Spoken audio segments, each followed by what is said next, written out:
As we enter day 21 of trial, Amber Heard's team will likely rest their case. They're running out of time. Once they rest, Johnny Depp's team will enter the rebuttal phase and be able to call witnesses again, and they have quite a list of witnesses coming up. The lingering question is, will Johnny Depp take the stand? Will Amber Heard call Johnny Depp before they rest their case in chief? If they do, Johnny Depp will be examined by Amber Heard's team and then cross-examined by his own. If they do not, he is slated to reappear as the final witness on his rebuttal phase. So he will be the last person to leave an impression on the jury, which is a very, very smart move by his team. So we'll see what happens there. But let's talk about day 20, which was pretty much a disaster for Amber Heard.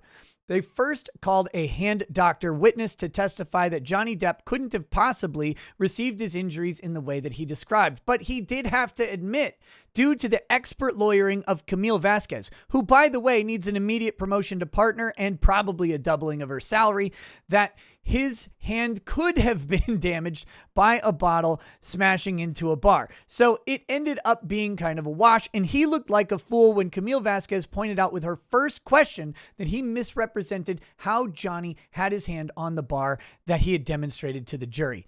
Excellent lawyering, very bad witnessing. The next witness was a lunatic psychiatrist who came across very abrasive, haughty, and nasty to the jury, the judge, the gallery, and everybody watching. And what happened on cross-examination is what I have described as a snuff film by Wayne Dennison, who pulled out a cross-examination hammer and bludgeoned this man to death on the stand, making him look like a complete fool, culminating with him suggesting that his comparative analysis for Johnny Depp's cognitive function on witness testimony, his baseline was Pirates of the Caribbean and his acting as Captain Jack Sparrow.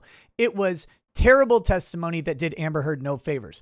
Finally, they called a damages expert who did Amber Heard one favor, and that was to introduce finally a fact question for the jury as to whether or not Waldman's statements caused damage to Amber Heard.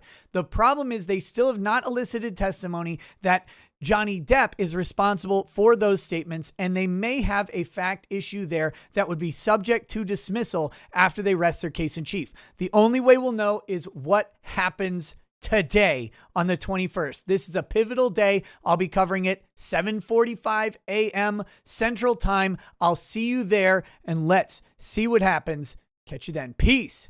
Peace.